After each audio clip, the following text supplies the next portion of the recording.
everybody. Welcome back to the Rewinds Rewind.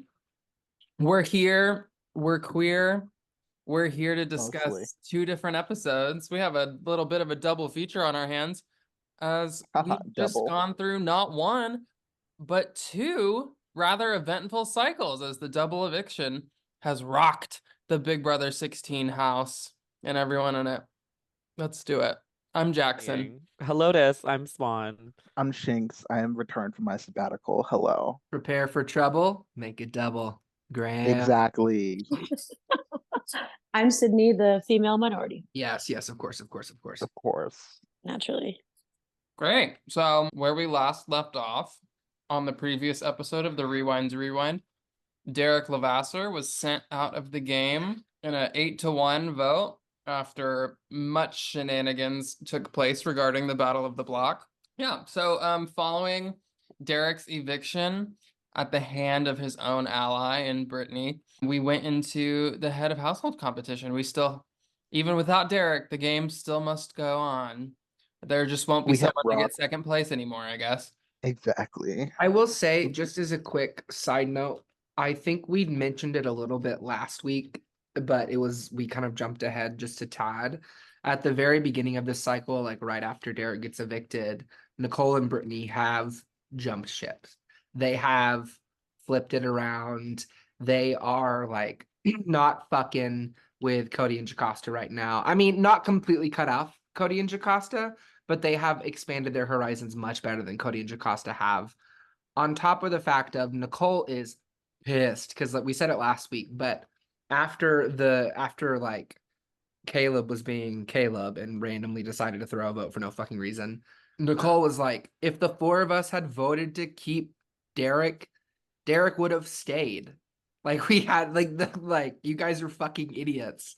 And so that is basically the major point of tension going into the HOH competition. Everybody has compared notes and they're pissed at Zach that Derek went up and that Zach did this Derek volunteering to go on the block plan and then backed out of it himself only to flip on Derek. And Zach is completely oblivious that people have caught on to his bullshit. Not a clue. Yeah.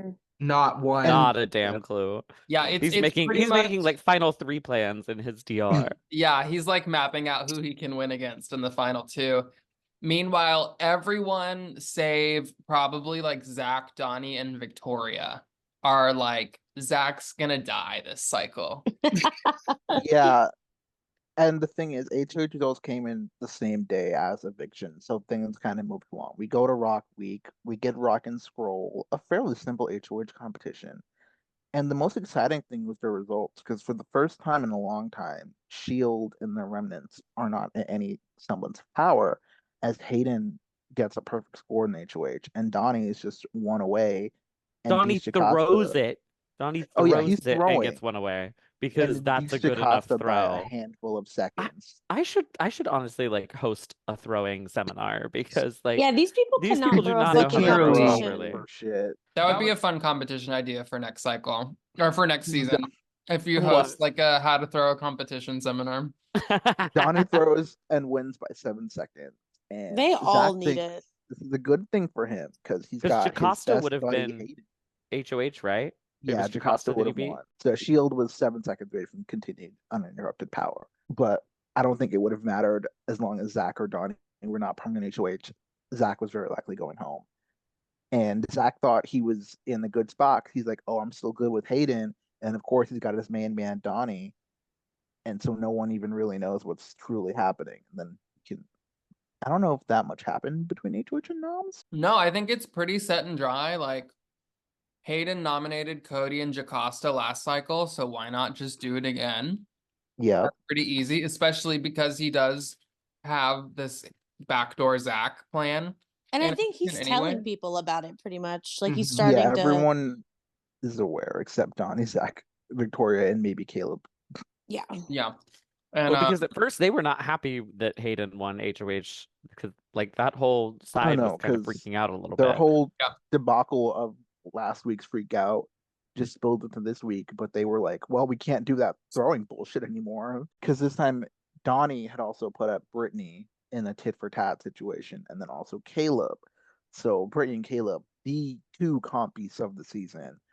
And Donnie, I think, knew he probably wasn't going to become an HOH after this, but was still hoping he would, I think. He seems to pretty early on accept that he was likely not going to remain HOH. Yeah, but yeah, Brittany and Caleb battle the block. It wasn't close. Cody and Jocasta.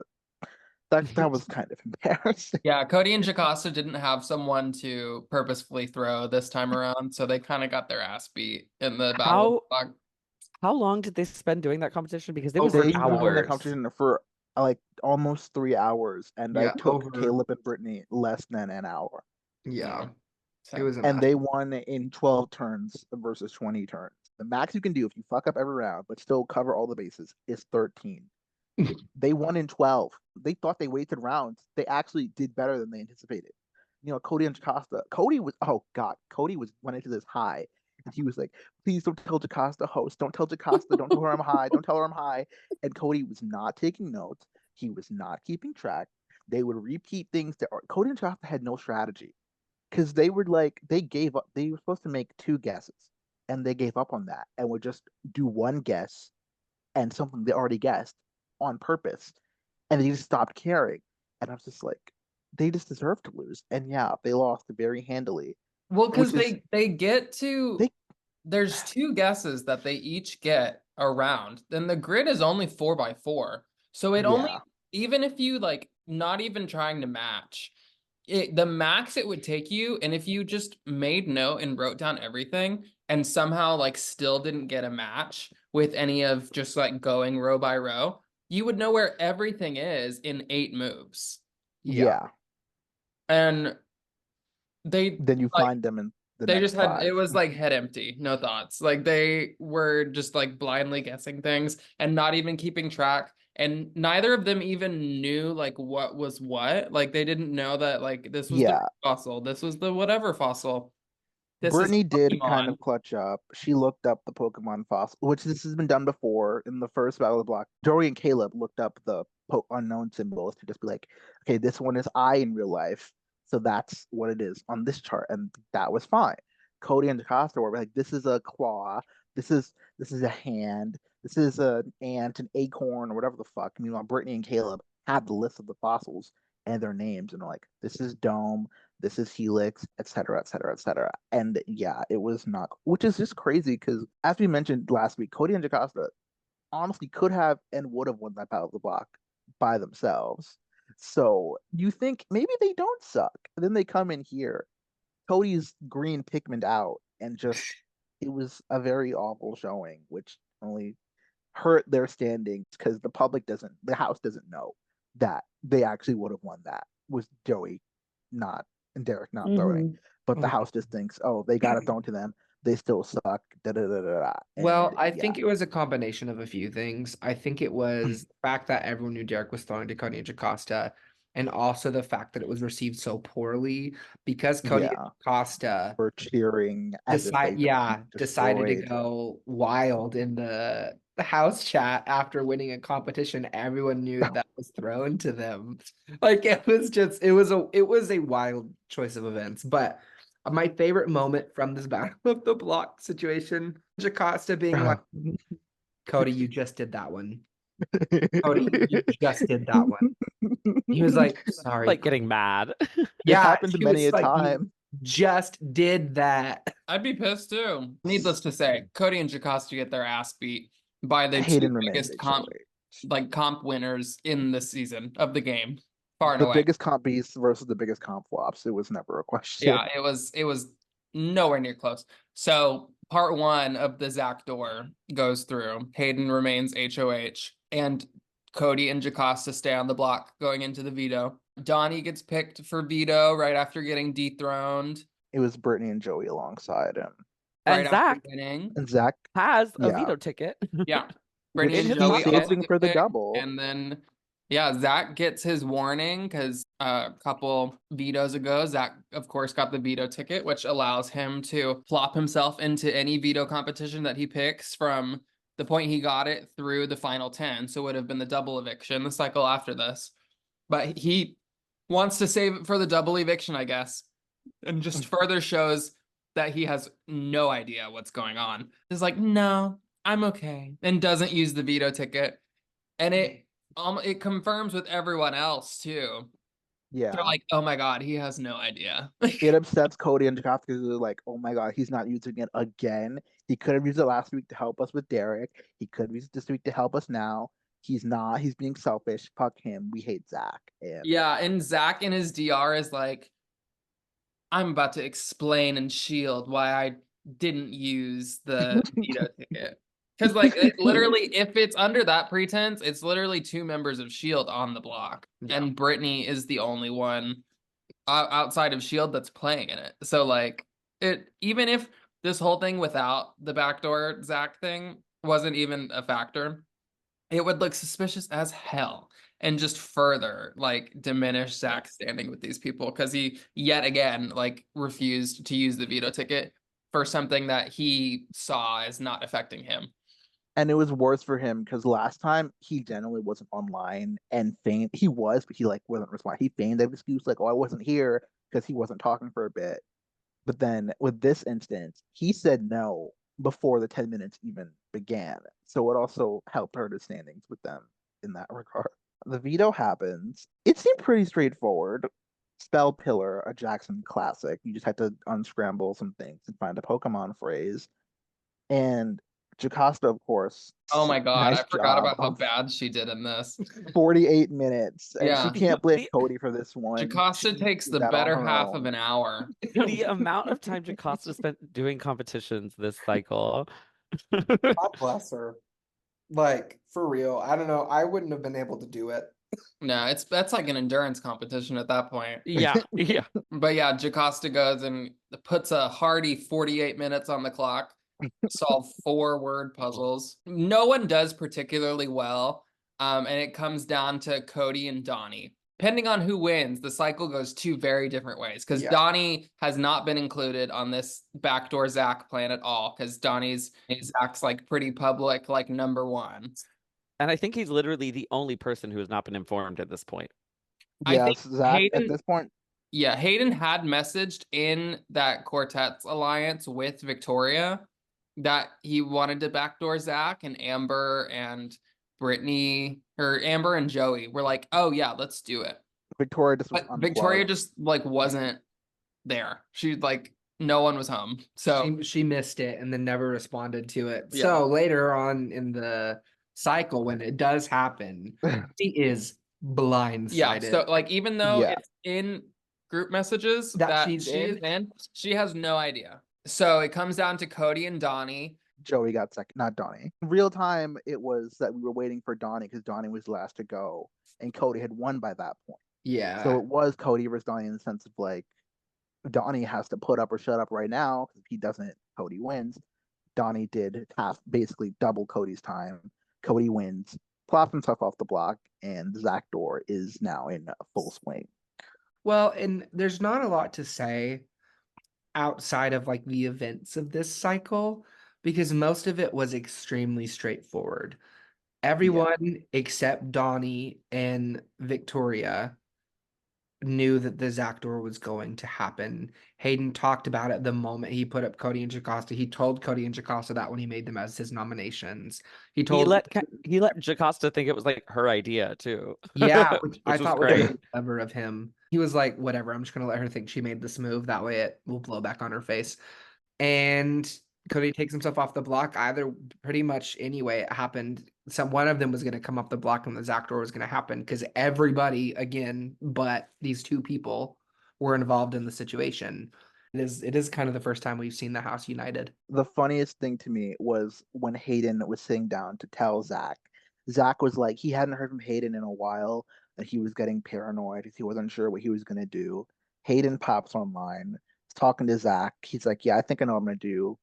I think I'm going to put up a snake who's been playing both sides and lying to me this entire time. And then he leaves for a bit and Zach's like, huh? Yo, adding Hayden, like, bro, what? Are you calling me a snake?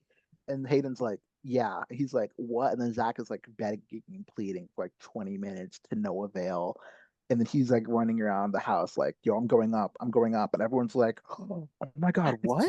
And then Hayden just rips everything off the fucking bandit. He's like, yeah, Zach, everyone knew this was happening. Papa Squat. And Zach's like, I'm fucked.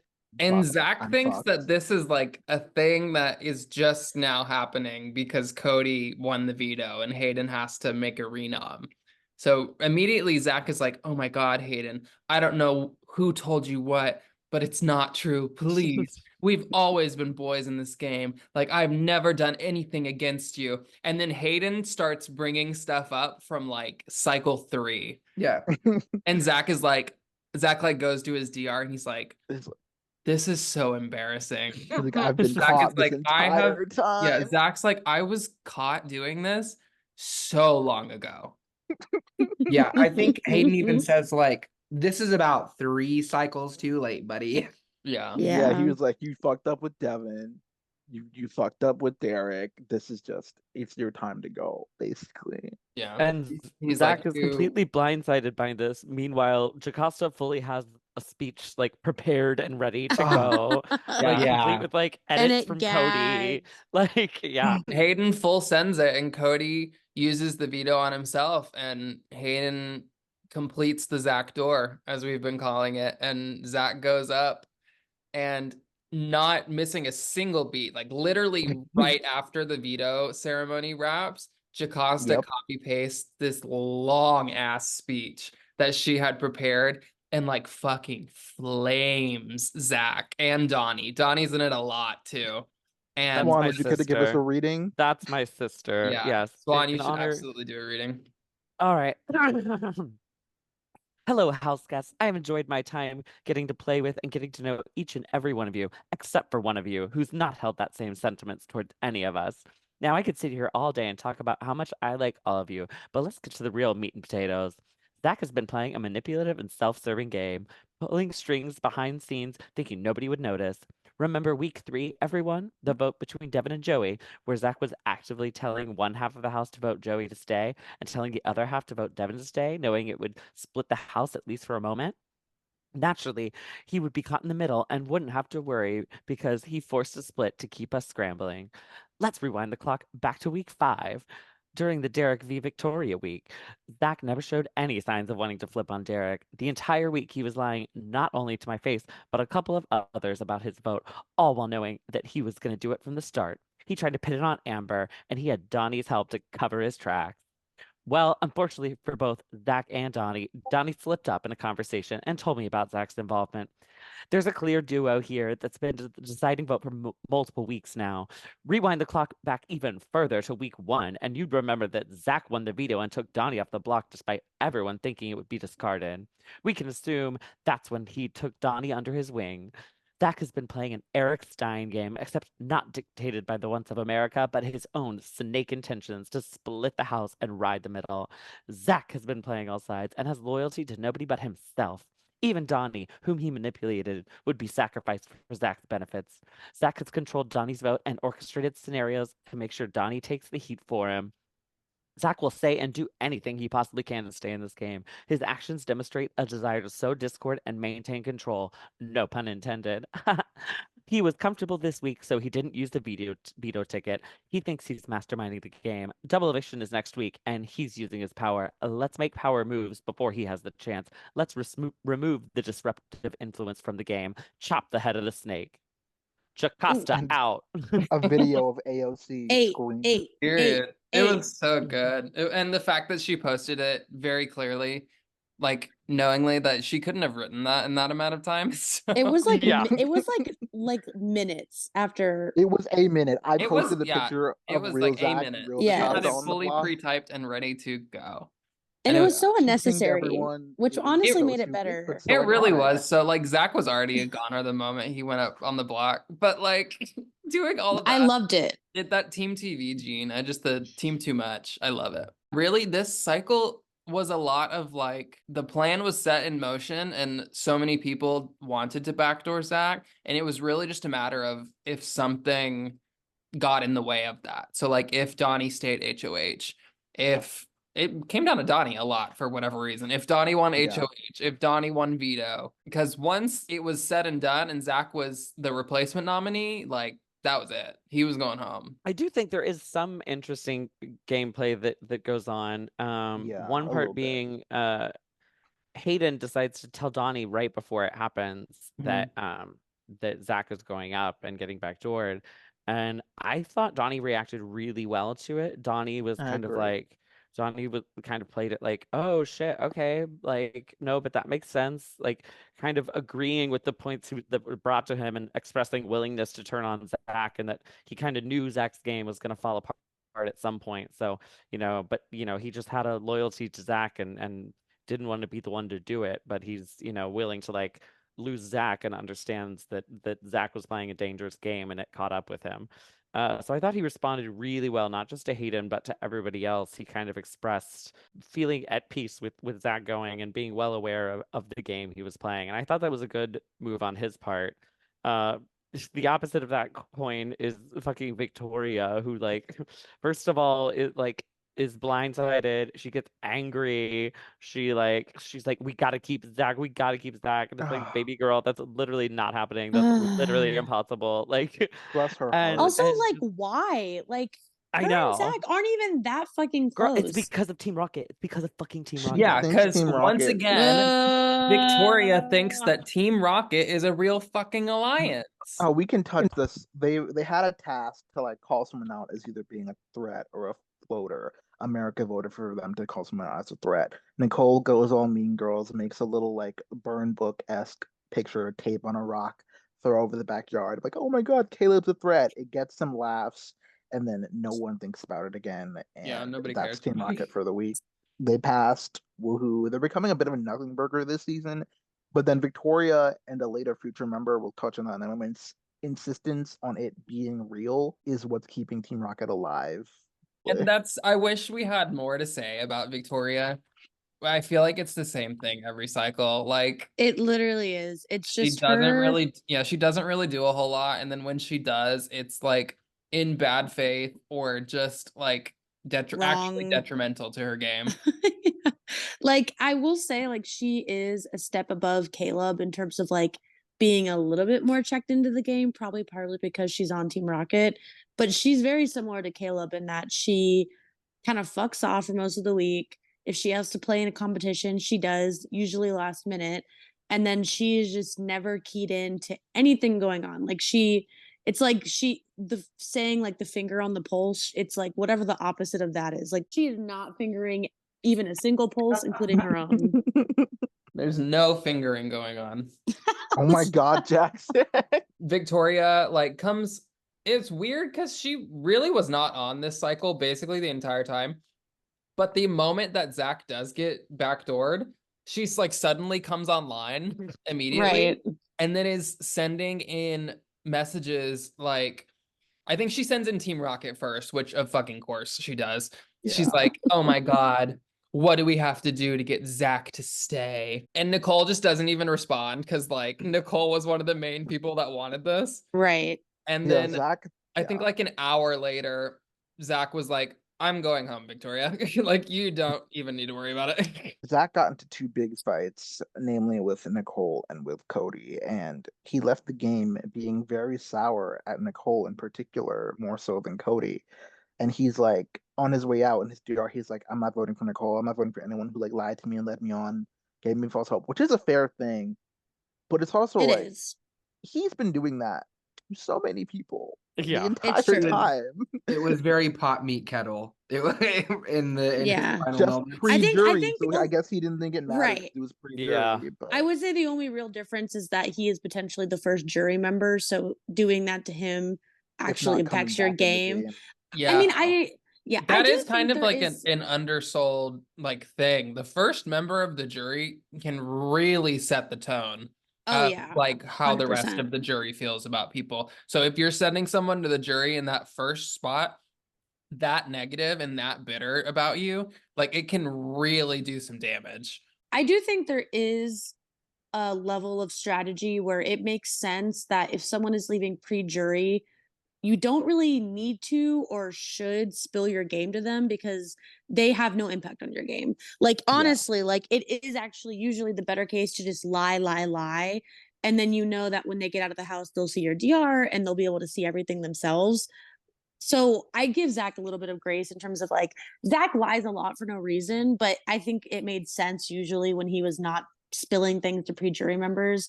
Whereas I think he is right to think that getting burned was not the right move. And I mean, Nicole's in a very good spot and has a lot of people that will probably go to jury, at least being positively impartial to her, most likely. We'll see. So it's not like it ruined her game, but I do think it was a bad move on her part to burn him like that. And he was right to say that. I do think the whole first juror thing is kind of cushioned by the battle back and how they're just like being sent into sequester. So the first three, like Jack might not even be a juror yet, so he may not be able to sway anybody. And Nicole will have time, assuming she's in the final 7, 8, whatever, to just draw 3 GBMs that are like all in line with each other and all like match up and can all paint herself in a better way if that's what she chooses to do. But also, if Zach comes back and she's burned him, then she might be his first target. You know what I mean? Yeah. Like, it's like a pros and cons situation that you have to weigh, especially with the battle back. There is a scenario in which this person returns.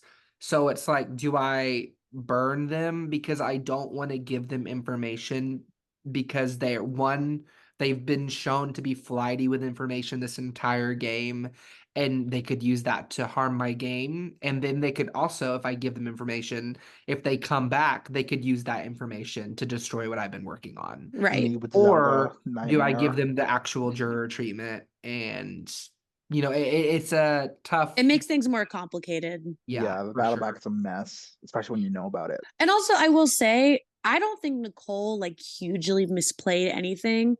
Like, I think really the misstep she made was holding out giving Zach false hope for so long. I mean, it really wasn't the worst misplay in the world. So it's like a weird limbo situation when there's people that you know are going into a battle back and can have the potential of just being back in the game in like a week or two. So if they're not, they're still on the jury. They're not really, I don't think there's a right way to do it. Honestly, I think no matter what, stuff ends Season 15 showed it's gonna be fucked no matter what. You just gotta wait till after. Yeah. And you just kind of have to go with it and hope that whoever does come back, you're not their like number 1 target or something. So Zach and Cody get into a fight. It was Zach hits the campaign trail and he self-describes that he's gonna try to push everything as far as possible to get that 0.001% chance that he can stay. And yeah, through doing that, he gets into this fight with Cody in the house chat about how people are like cowards and not giving him false hope. And Cody thinks it's like they're one-on-one for some reason. Just starts responding and stuff like that. And then through also this campaign, Zach all but basically confirms that he's a member of Team Rocket with Victoria. Cody, because Zach of his own volition is like talking about Victoria. And he's like, well, me and Victoria aren't super close, but like I have reasons to want to work with her. And Cody was like, what? Like Cody also keeps saying like Team USA or something. Cody's on another fucking planet. Yeah, and so Cody's like, oh, what? Team USA? Are you both on Team USA?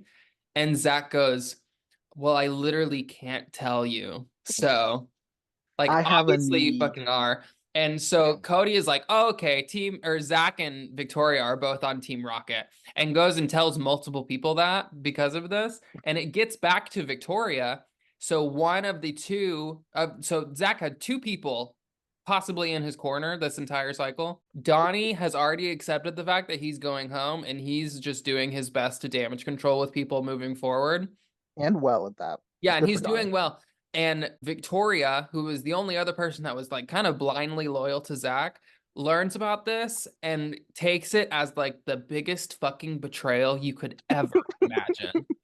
And Victoria goes on this like anger-fueled like hate rant in her DR about how she could never believe that Zach would do something like this to Team Rocket. Team Rocket is Victoria's lifeblood. I don't think you understand. Victoria's game starts and stops with Team Rocket. She is ride or die for Team Rocket in an unhealthy fashion. So funny. And It's so random. Zach fucks with Team Rocket, and Victoria's had it. So she goes and she casts her vote to evict Zach. Because how dare he fuck with Team Rocket?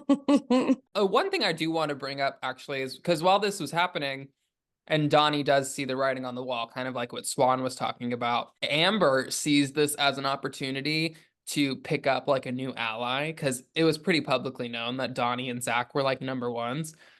And so Amber rather skillfully goes like, okay, well, Donnie's about to lose his main ally. He's going to be desperate for people, and I could really scoop him in. And if he's super loyal to me, and if I become his new number one, like that's just a free number for me. So that's basically what she does. And Amber like fully wins over Donnie. And Donnie and Amber both put each other as number one, like in their trust rankings. The best thing that ever happened to Donnie in this game was Zach leaving. And he cleaned up very nicely. We have only mostly nice thing to say about Donnie this week. When we get to the double, I'm gonna complain a little bit, but he's cleaned up. Good for Donnie. Yeah. He trimmed the beard. He got all nice. He got gussied up for the day. Yeah. Good for Donnie. He did a good pivot. Yeah, he did. I will give him give him credit. He did very well.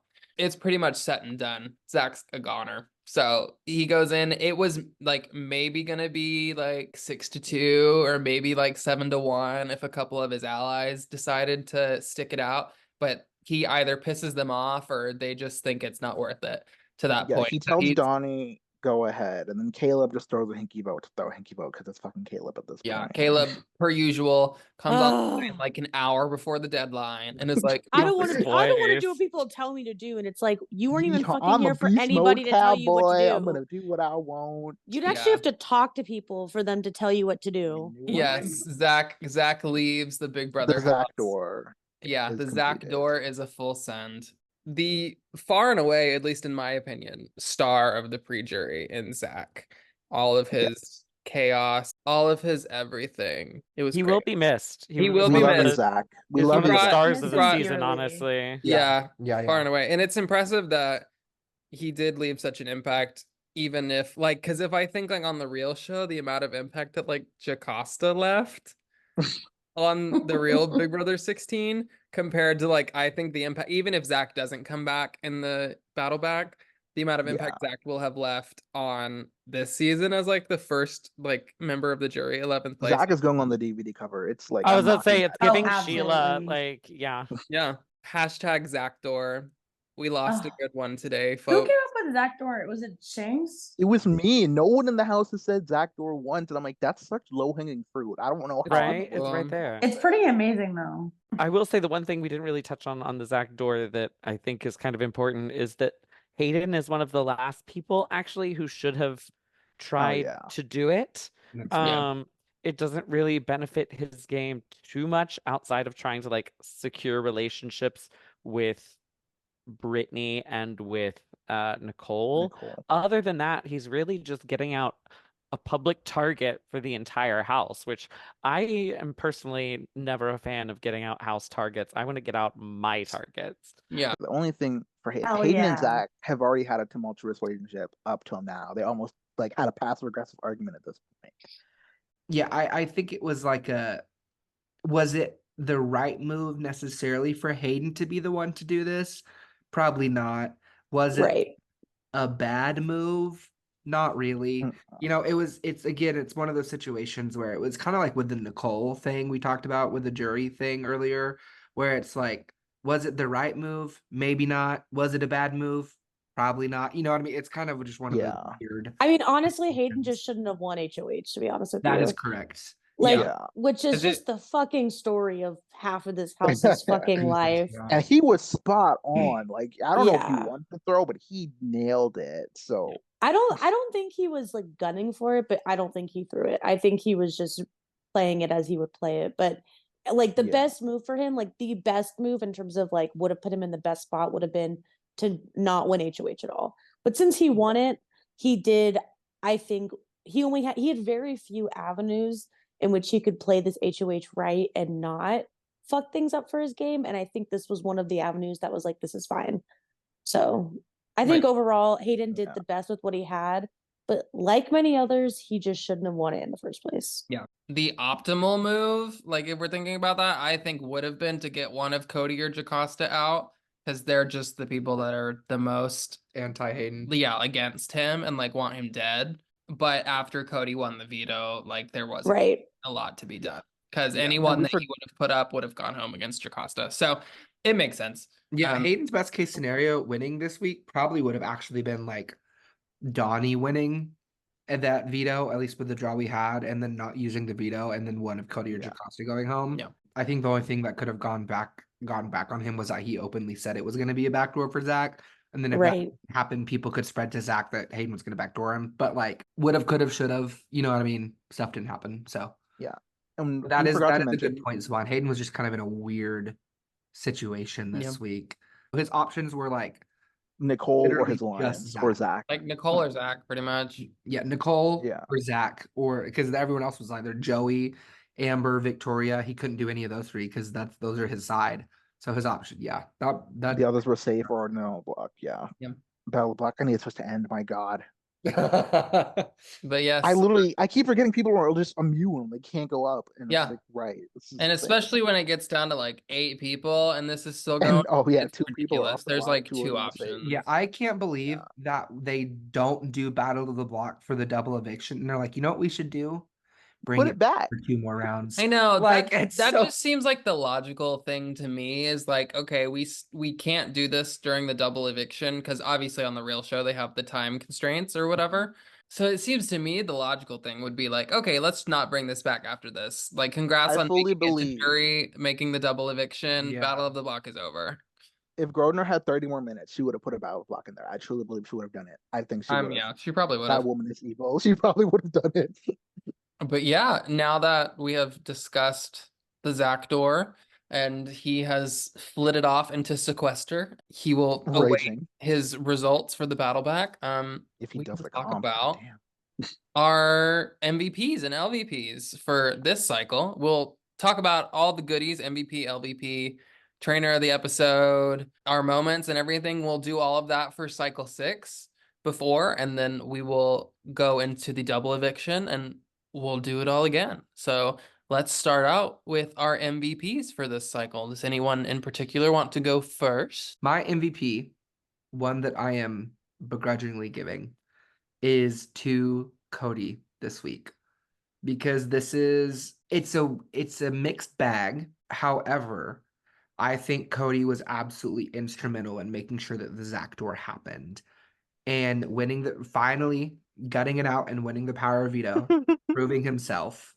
You know, I feel like that was a really big step for Cody, because I feel like that's kind of what he was missing. Cody has been like a powerhouse social player the entire season, but the one thing that he was missing was like some sort of resilience almost, and he got that this week. I mean, I don't count the Battle of the Block win really last week either, but he was super instrumental in the main storyline of the week. So I'm gonna give it to Cody, just because, like we said, everyone else also kind of had misplays this week. Or not misplays, but it was just a weird week for everyone just because of the situation, like we talked about with Nicole and Hayden. So everyone kind of had an up and down week. So giving that to Cody. My LVP of this week is, because we don't give it to people who have been evicted, my LVP of this week is undoubtedly Victoria. It's not close. Being blindsided by the backdoor plan because she literally did not read a group chat she was in. It wasn't Team Rocket. Why do you expect her to read it? I know. And then like having the gall to be like, oh my God, I can't believe Hayden would do this without telling me. We need to save Zach. Like, after it was a mess. And then she tried to campaign for that Zach to stay to start to a bunch of people, and everyone was like, what is Victoria doing? Like, it was just like So bad. bad after bad after bad. And I mean, we've talked about it so much. Like, she had such potential to be in such a good position in the house. and it just was soiled. Like all of it. Just ruined. Slay. I'll go next. Yeah, for a lot of the same reasons, I want to give my MVP point to Cody this cycle. I think he used his chaotic energy for good for once this cycle and was actually a lot of fun to watch and was actually fun to like cheer for this cycle and pull out that veto win and really just kind of like feel the wind beneath his wings and soar like the little gay bird that he is. And I don't think he's going to consistently be winning competitions. I don't really think that's his gig. And I get that because me neither. Like, I never tried to like reliably win competitions and work that into part of my strategy. But he hasn't even needed it all the way through this point. He's only been nominated on these last two cycles because Hayden won HOH. So it was literally the same person that has been the only reason he's been nominated. And winning the veto and getting Zach out was a move that greatly benefited him and sort of benefited a lot of other people, but really, like, it was just people lining themselves up as targets in front of him. I don't think many people are targeting Cody moving forward. And I think if people do, I think Cody has a great chance of staying against just about anybody that they put up next to him. So I am looking forward to seeing Cody play and maneuver in the jury phase now that we're here. So I give my MVP point to Cody. I don't want to like dogpile onto Victoria Yeah. for the LVP. So I'm going to give it to Caleb instead because I'm sick of Caleb's bullshit. Like straight up. Like I know that Well, sounds guess harsh what? and everything, but like I'm over it. Yeah. He has had damn near 30 days in this game to do something and not have to just rely on competition wins. And that's just all he does. He wins a competition and then logs out because he's safe and can't be put up or anything. So I'm over it. And there are so many people that want to be here so bad and are fighting so bad and like aren't winning, like don't have to win competitions or like are struggling more to win competitions. So they're actually like putting their full foot forward, like socially and strategically, and really want to be here. And it's just not. It's like the opposite of Cody. Like I can't. I've tried so hard to root for Caleb as this game has gone on, and every time it's just like deflated me. So Caleb is my Yeah. LVP. That's really I'll go next because my MVP gonna switch things up a little bit. I've been punching down this man for 2 weeks in a row. I will finally give him some praise. My MVP is going to be Donnie because we've seen I've been one of those people who've lost their ride or die and been like, grr, revenge, bad. But Donnie has actually common sense and it's like, okay, Zach's gone. He's probably not coming back. I need to focus on a post Zach world. And while he does still want revenge and promise Zach he will get revenge, he also didn't fight. He's like, nothing I can do. I'm gonna let him go. I have to clean up. I know he's been messy. He hasn't been the greatest for my game. So I'm just gonna like clean it up and let him go. And he did that very well. So I'll be giving my praise to Donnie for the week. Everyone else does their LVP. I do who I want to see more of. It's the same thing, basically. And I was between Caleb and Victoria, but I used to be riding for Caleb, but that ship has sailed. I just want to see Victoria get it to get like, baby girl, Team Rocket isn't real. Just let it go, please. I'm rooting for you. I'm rooting for Victoria. I truly am. I just need her to let it go. You're not Giovanni. Team Rocket isn't a thing. Focus on your people. If you want to fight Nicole, fight Nicole. Do it. She doesn't fuck with you. It's cool. Please, just Victoria, I beg. I beg, please. And that's my MVP and who I want to see more from. I'll just say mine because they're like really boring. But I don't think there was a really strong standout MVP this episode, so I'm gonna give it to Cody for taking himself off the block and for being instrumental in the Zach door. And honestly, it was like I think a lot better for Cody's game than it was for Hayden's game. And then my LVP I'm gonna give to Victoria because she just fully flopped the reaction to the news, and like was gone for most of the cycle, and then came back to like with the worst mindset possible, trying to get Zach to stay and freaking out about it. So yeah, it's got to be Victoria for me. Okay. So Okay. Okay. so my MVP, and I thought of this before Shing said it, so I'm not stealing his, but I'm also gonna give mine to Donnie simply because I think it's pretty impressive how much Donnie has sabotaged himself this entire game for no reason. And then he kind of was given another way in which to sabotage himself in terms of his number one, not only leaving, but being like openly backdoored by the entire house and also being flamed openly in a scathing speech by Jocasta.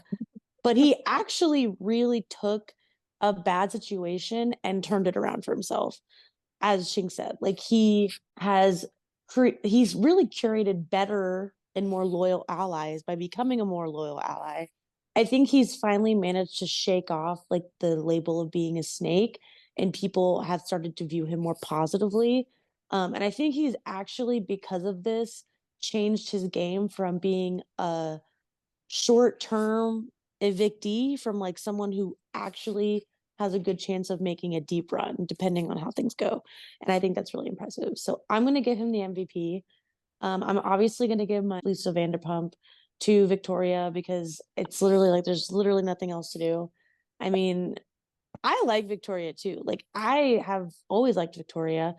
But she, like we all said, just consistently has decided to not do fucking shit until the very end of a cycle and then come in, know nothing, have no, as I said, finger on the pulse, totally rely on Team Rocket, which is not an alliance, and then feel slighted by everyone for not knowing what's going on, even though she puts essentially zero effort into talking to anybody or curating any relationships or even like using Team Rocket as a way to be closer to her Team Rocket members individually. Like Team Rocket offers a really good chance to like go in someone's DMs and have something to talk about together. And I feel like she doesn't even really do that. So she is my clear LVP. Period. Yeah. I was about to say praise for Donnie from Sydney. I was shocked. Yeah. But then instead of like a compliment sandwich, you made it like an insult sandwich. So I thought it was fitting. He's like, I can only be so nice. you were like, even though Donnie's usually a simple-brained fucking idiot loser, he managed to not fuck this one thing up. So I guess he can go back to maybe being a fucking ignorant moron after this, but we'll see.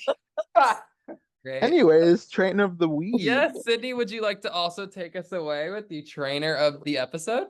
I would. I'm excited to announce that trainer of the week is different from my MVP, which I like because I think it gives everyone more flowers. But I guess on the downside, it's still obvious, and it's obviously going to be Cody. I think deserves his Cody cheers. California. Absolutely. Californian, whatever, how the fuck you say his stupid ass last name. Califury. But no, yeah, like Cauliflower, if you I may. won't say too much because we all talked about it essentially, but he, I think, really showed not only how much social prowess he really does have, which we've seen throughout the whole season, but he managed to use it at a really key point because he looked so bad last week that he not only turned that around, but won himself immunity and then helped. I mean, it was going to happen with or without him, but helped push the Zach door into fruition. He saved his number one ally in Jocasta, who again was never leaving.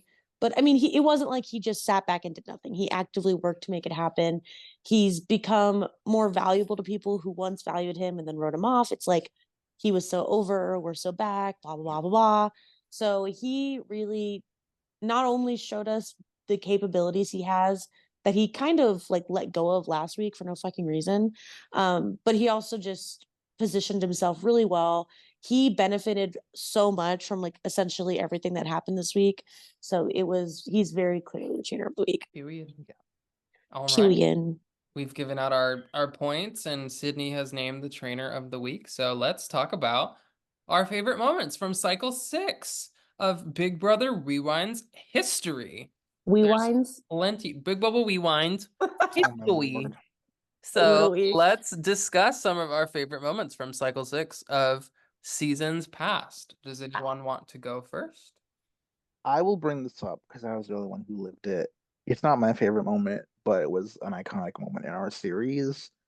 In Big Brother Rewinds 4, June, aka Liam, aka Sunflower, aka Leg Lamp, was perched to be evicted by the Power Alliance of the season, consisting of Troy, Dana, and Jose, aka Allison, Dana, and Amanda, and Erica slash Ed.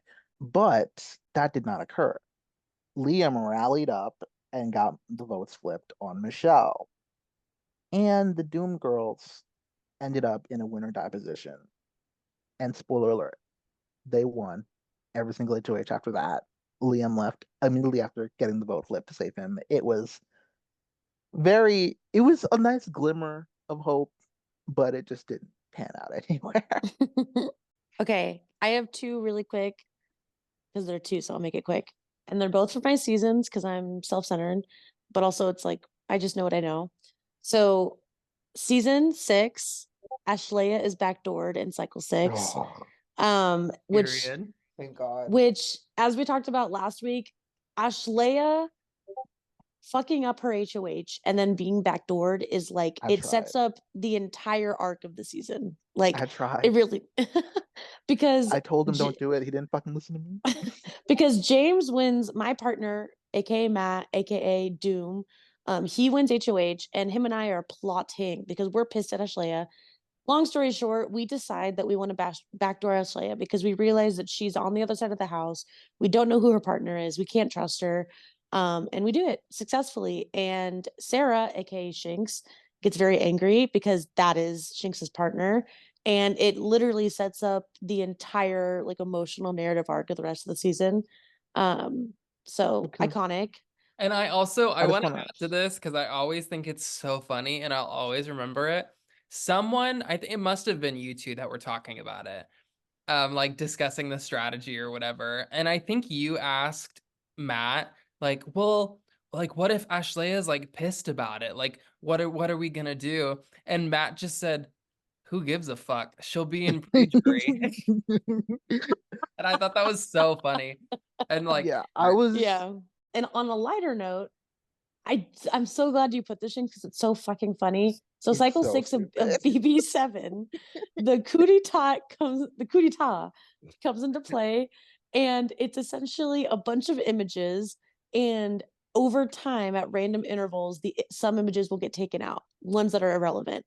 And as it goes on, you'll get one guess in your subs to try to guess what phrase it's conveying. So me and Cole, aka Julia, are like, okay, we need to wait it out, just like keep our cool, blah blah blah blah blah. Don't want to waste our guesses too early. So immediately it gets posted, and him and I are like, oh, we're gonna guess right now. We're gonna guess right now. It's like we're freaking out.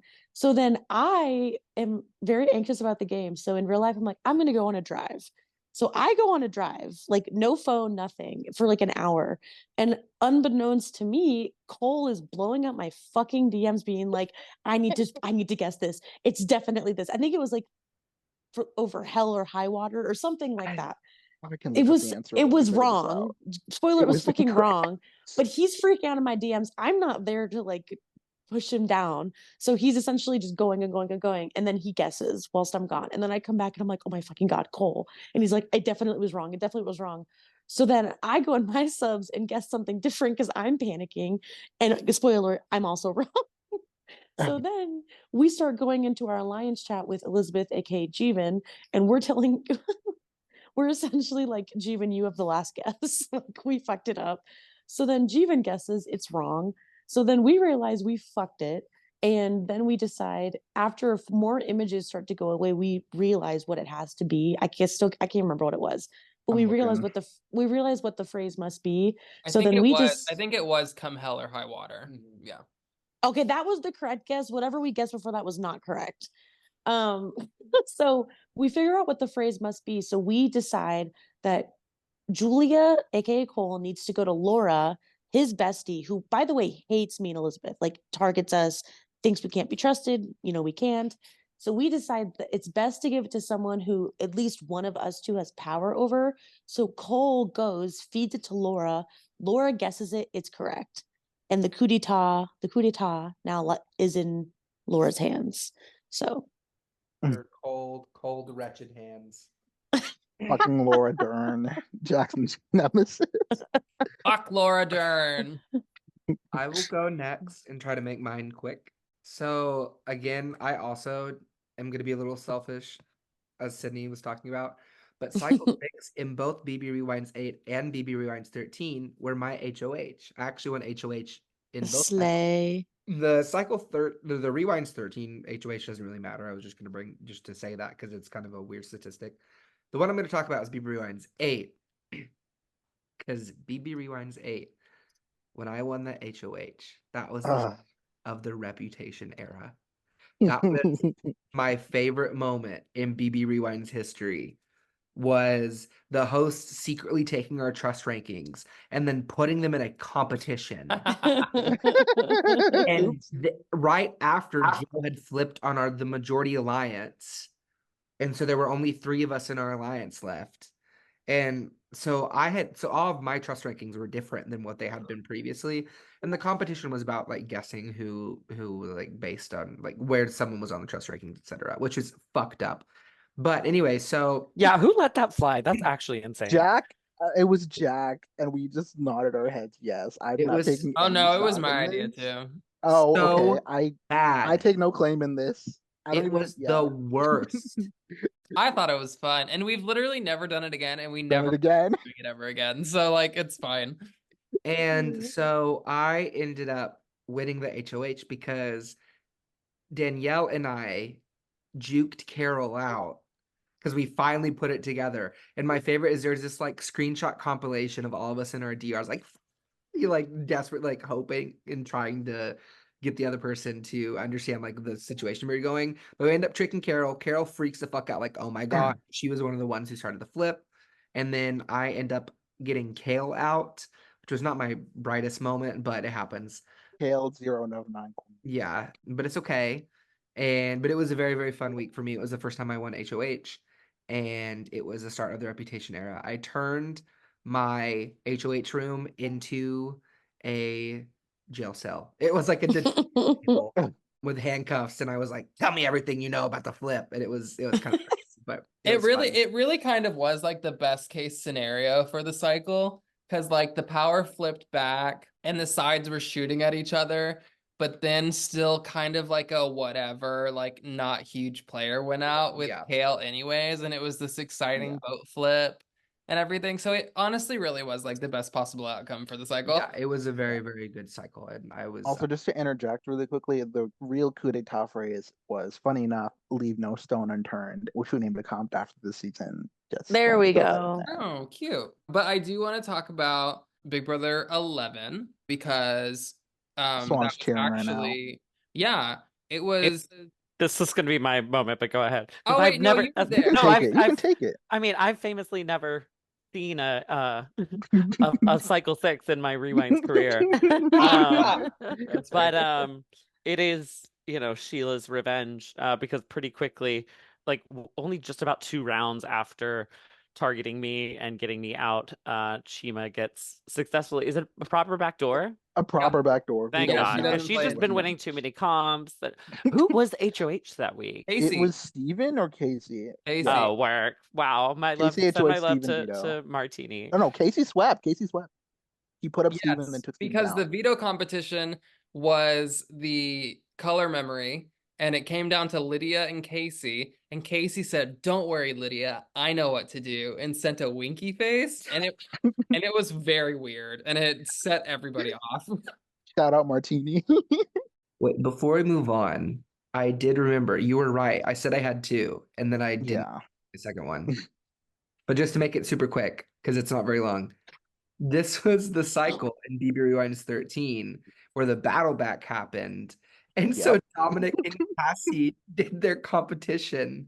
Oh, Cassie. Word competition based on words from Merriam-Webster's dictionary. And Cassie was losing miserably. And halfway through the competition, she goes, "Oh, we're allowed to use the dictionary?" Cassie got her ass beat, walked up and down the street, left, right, and center by Dominic. And she This was also also your allowed to HOH, spell right? letter words. And the first word she made was "and." Yeah, she did gas. She did like She- sing. It was it so was She bad. was so like, bad. "Oh yeah, gas is a word." Like, It what was what so- are we doing? It was iconic because we were all just watching it with bated breath, like, "Oh my God, what's gonna happen? What's gonna happen?" Hosting it was a nightmare. We was like, oh my And god, then- And Dominic we has watched this. Cassie get slaughtered live. Yeah, she took a big old shit all over. It was so good. It was brilliant. It was so funny. We love you, Hazel, our OG Hazel, but yeah, that was not a good show. But yeah, I did touch on a moment, but it wasn't my favorite moment. I was going chronologically. And then these other moments I don't give a fuck about, but BB12 sucks. But we had Hayden's Blackout HOH in the double eviction where Andrew slept through the entire thing and got evicted. Good for him. No one cares. And then Sunflower's eviction in BB15 where Hazel, after like 8,000 orgs, finally had a successful HOH reign. Finally. And we lost Sunflower as the first member of the jury and goodbye. But my favorite moment is cycle 6, the final cycle of Rewind Air Games, where we have our final two. Well, we had our final four. Liam and Kat got taken out. Have our final two. Katie, one of the best to never win, and Ari, one of the best to win, duking it out in a competition. And Ari's had a competition upset before, like when she beat Swan in whatever cycle that was where Swan left. It was an upset because everyone thought Swan was going to win that one. But then, yeah, going into this, she was like the favorite to win. And there was a little bit of controversy in like the puzzle with like left to right, up and down, whatever. But it didn't matter because Katie went in there and she clutched it up and she smoked Ari and got her well-deserved victory and has earned herself a championship. And you know what? It's like, go girl, get your W. This is the first time we get to talk about a win. Good for my girl Katie. Alex is now officially best to never win because Katie's won. And yeah, that's my favorite moment. Go It was Katie. also just, it was kind of funny and kind of like the Nicole Franzel of it all too, kind of the similar Yeah. experience where like going into it, Katie was one of the people on the cast that was not known for like winning competitions or like being a comp beast or Her what. biggest moment was losing a competition by putting an extra 0 and then getting third Yeah. place. Yeah, and like there were some like pretty heavy fucking hitters on that cast as far as competitions go, and like competition strength. And so for Swan, Katie Hazel, to be the Edmund. one to come out on top, I just thought was funny It was and like very funny. good for her. You go, Queen. We love Good for Jovi. We love Yeah. Jovi and Cindy Lou in this household. I mean, she had the advantage of not really being targeted. Like, eyes were on like Lois, Hermie, Leg Lamp because Well, we were Lois winning was pissing competitions. people off, and you were winning 3 HOHs in a As row. Edmund tends to do. I was just winning every competition put in front of me. You were like the Caleb. You couldn't be touched for the first half of the game in Literally. a 6-week game. Powerful.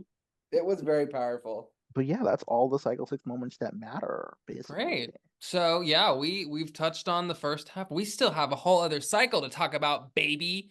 We can be quick with this Because one, after Zach was sent packing, it was the double eviction. The Oh, house guests definitely. did get a day off, just because scheduling and everything, and that's fine, because we get it. But they did get a day off, so really it was like a good like 36 hours probably in between. But all of it still took place in an hour, so that's great. That doesn't happen sometimes. Before we But go into yes, the double, though, we have to mention Team Rocket's new mission to Mhm. snag a new member since they lost someone. Yeah, in And the day off that yeah. they had, Team Rocket, we sent out a new poll and it was answered. And in this time of the day off and then throughout the portion of the double eviction, Team Rocket was given a new mission. So it was basically just recruit a new member. If they accept, you pass. They deny, you fail. Simple as that.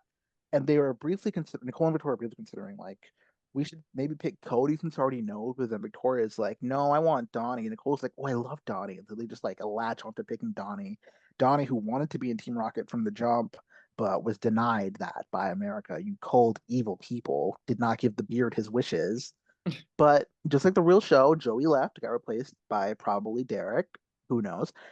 And then in comes Donnie replacing Zach, his main man. And now they're in Team Rocket, a very real alliance that is so powerful and going to run the Donnie, once game. again, exactly like Victoria, Donnie goes straight to his DR and he's like, wow, my new rider dies. Ugh, yeah, I'm gonna stick my neck out for these people. We're gonna go to the end, which I get. It makes a little more sense for him because like they they picked selected him, so it Yeah, makes a little bit more sense. But it's still like this, mama, girl. This is not what you think it is. It's not Yeah, that I think deep. people need to stop treating You're this here for as some if it's an shenanigans alliance. together. Yeah, that Donnie is literally the only one that even some amount of control was in their hands as to who was joining it. Everyone else, complete, like, not a factor that they had in it at all. Yeah, competition, Donnie joins Team finally. Rocket, and we go into the double eviction with 10 people left. Hayden is the outgoing HOH, so everyone throws their hat in the ring with the competition that Graham has cooked up. It's the little music competition based off of Chad Hot. It was very close, honestly. The answers were getting very spread. It was just like first to be correct, and the answers were getting very spread out. Ultimately, it came down to a tie between Victoria and Brittany.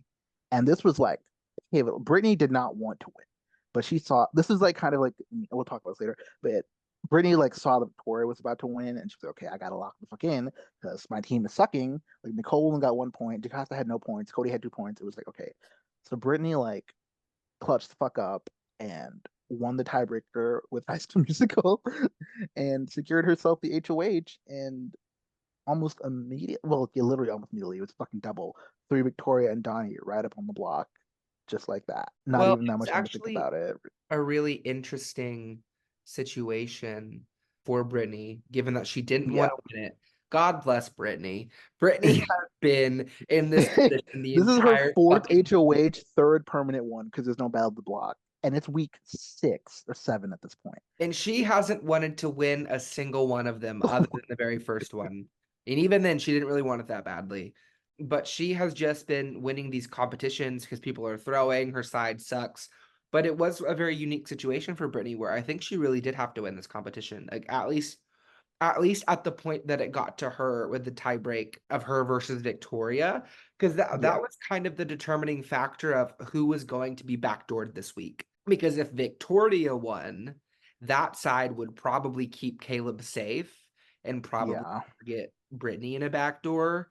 And if Brittany's side won, then that side keeps Brittany safe, and then they probably target Caleb in a backdoor.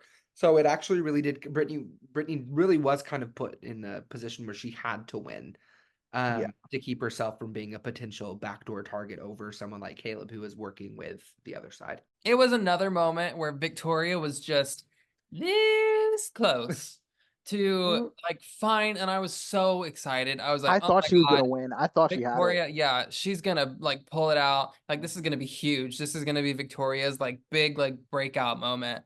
And then she just is like a millisecond off. And Brittany wins her fourth HOH and is like meh, meh. In 7 rounds, mind you. Yeah. Yeah. And so Chelsea, at first it does seem like it might be kind of boring because it's just like another Brittany HOH. And so it's like she said, she puts up Donnie and Victoria pretty clearly.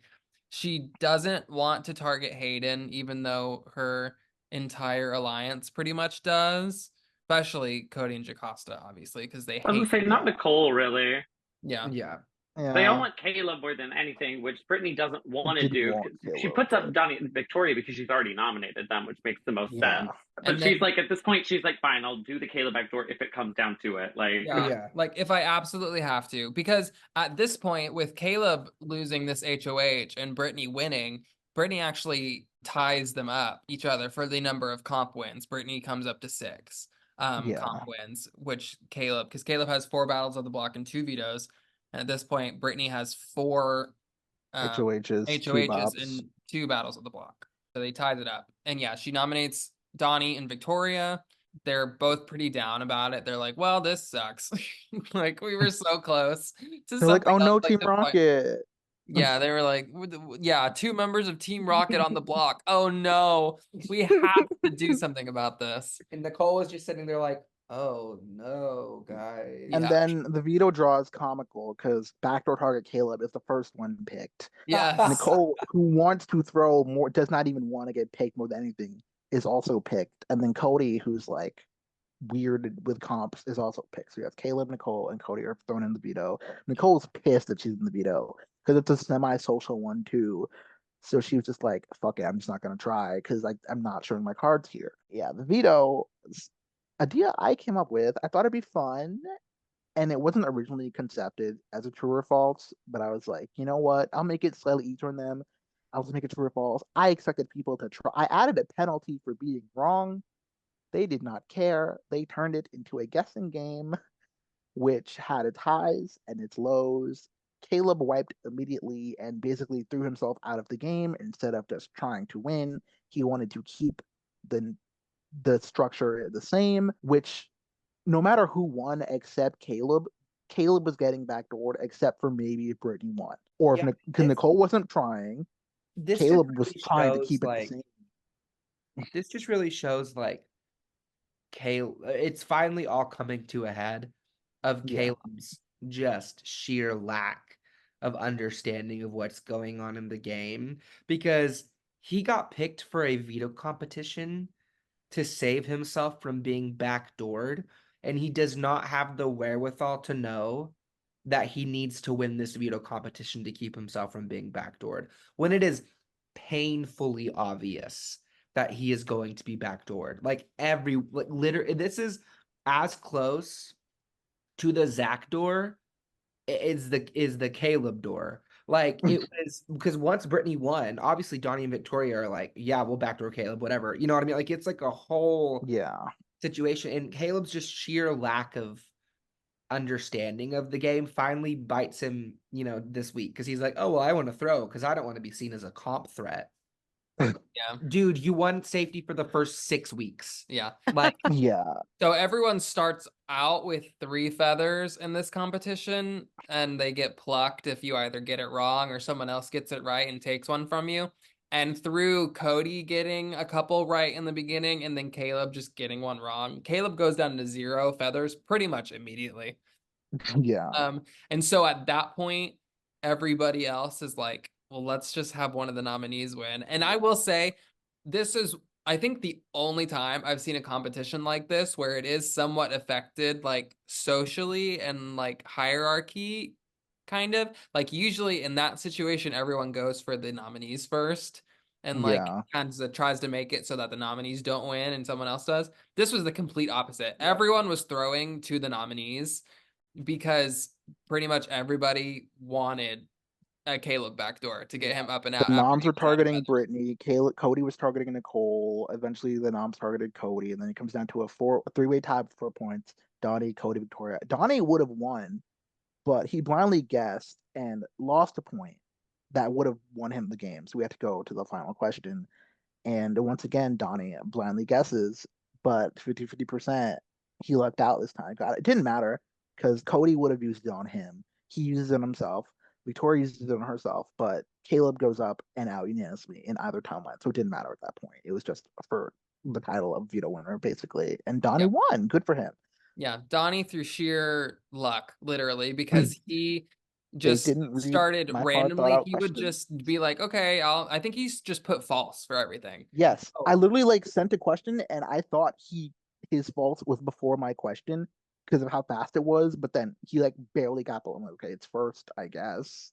Yeah. no, that's Like, what's wild was that he wasn't just doing the 50-50. Like he wasn't just guessing like false, false, false, false, false. He was changing it up. Like that. he So was bad. he was almost faster than me at times. Like legitimately, probably a millisecond behind when I posted the picture. I'm like, okay, Yeah. this kid, but yeah, Donnie wins. Obviously, picking himself off the block. Brittany almost again immediately double eviction throws Caleb up, and the votes come in at like clockwork. Like that man was writing. He was writing a speech as the votes were coming in. Yeah. Yeah. And then It he had to was- backspace his speech and change them to final words. It was done and done. And like, honestly, you kind of had to. I think I honestly would wager to say that this was even worse than Hayden like getting Zach out. I think Yeah. Brittany getting Caleb out for her own positioning and everything is like pretty bad. But I you get she almost could have have to. backdoored Joey, but I don't even think Joey leaves next to Victoria, so it's like a missed shot again. So It she was was like kind of very stuck. similar situations where like really the renom options that she had was very limited. So she almost kind of had to put up Caleb. But I Yeah. think Brittany getting out Caleb was even more damaging to her game than Hayden getting out Zach was. Yeah, we could see a Brittany door very soon if she doesn't, if her or the soccer mom, the remnants of Shield, don't win HOH. In Brittany's defense, like I spoke about earlier, it was down to her or Victoria. Yeah, If Victoria won, Brittany was going to be the backdoor. definitely. So yes, it was a bad move for her to backdoor Caleb, but it was also the fact of like she literally had no choice. Like she had to win HOH because she would be Yeah. backdoor. And it's different too because this is the 1 week that we don't see Battle of the Block. So it's like Brittany wouldn't have had the chance to save herself because there is no Battle of the Block. And if they're deliberately trying to do a backdoor, if she doesn't get to play in veto, she's toast. You know what I mean? So it was just a weird situation. And like in her defense, like she really didn't have a choice this week, unfortunately. But it is something that is extremely detrimental to her, is having that huge comp shield go. Because now she is far and away the person with the next highest amount of comp wins. Yeah, and far and with away. Derek gone, Caleb gone, like she Even is. Zach being gone. Yeah, Zach being gone, like people kind of look at Hayden as a comp threat, but not like as intense as Brittany. Like Brittany is the threat now. The Bluey Brigade has been salivating at the thought of a battle back stacked with Caleb versus Zach versus Brittany versus one more, because they know that's potentially 4 compies out, 1 back in. Like, Yeah, because that's what a lot of people want to do too. They want to we just wanted to do on stack- 15 before things got flipped around. Yeah, they want to side. just stack the battle back with like all the big comp people so that no matter what, only one of them can get back in anyways, which is a great plan. As when Caleb goes up, he is pretty swiftly evicted unanimously. So like they're 2 for 2 already really at this point with like solid comp people being in the battle back. Yeah. He's got some scathing final words that get like ridiculed by the house guests because it just again shows how off base the poor cowboy was. It really is just like exactly what Shink said. It's like completely baseless and just wildly inaccurate. Like Caleb is He's like calling out unanimous votes. The only vote that was unanimous really was Frankie. Everything else was like basically split or something. It was just yeah, and then like he says, "Well, I'm getting backdoored because no one wants to play Big Brother." And like they've been playing without you, King. dude, you're not playing Big Brother. Like straight up. Caleb had 0 presence strategically, basically 0 presence socially, and just completely relied on competitions his entire way. Like, this isn't the fucking challenge. Like, or even like Survivor. Like, this isn't like you didn't just win individual immunity and was like, okay, well, I can't be voted for. Like, the competitions that you win in Big Brother, yes, Matter. most of the time they give you safety, but there's all this other secondary power that you do with it. That's like decisions that you make and influences you can make on the game. And I just don't think that ever clicked with Caleb. I think Caleb only ever saw it as immunity. And so as soon as his immunity streak was up, he was fucking out of here. And like An that's unprecedented streak of 6 out of 7 weeks. And on week that 7, is insane. The out fact that he was immune for the first 6 he beat the record. He beat cycles- me. I was at 5. I think the record was 5. He's got 6. Yeah. Like fully up until this very moment it was physically impossible to vote Caleb out and eliminate Caleb from the game. The veto bot liked him if he wasn't already from Battle of the Block. Like, yeah, just. And it's like what I said literally like an hour ago when we were talking about LVP. Like Caleb it was day 29. He had damn near 30 days, damn near a month to do something. Never had an alliance, never had a formal like bond or like final 2, nothing. Never named any of his alliances or named any of his one-on-ones. Just hey, Caleb was in everyone but Paola. He had Hat Gang with Zach, and I think they took the name off after Zach asked to take the name off afterwards or something. Great. Yeah. Caleb had every opportunity to shake things up and be fun. And I rooted for him for so long. And every single time I would it would be reaching like the top and it was like, oh my God, it's finally going to happen. Caleb is going to like come into his own in the game. And it just never happened. He was just like, I oh, do I don't think want to talk to people. And then just fucked off. Like every single time. Yeah, So, there were so many pivotal moments for Caleb to like actually develop a game and a game plan and like go forward. Like the veto, when he won veto and took Joey off the block and forced up the who went on that forced Derek to go home. forced. Like that is a brilliant week for Caleb. That is the best possible solution for Caleb, and it was just nothing. It was just it was frustrating because we all really wanted to see Caleb do well because he was kind of this like underdog and he had some fun moments. Yeah, But yeah, he's got himself the Pikmin Award. At least. He's a shoo-in for that, probably. yeah, it was just the time was up.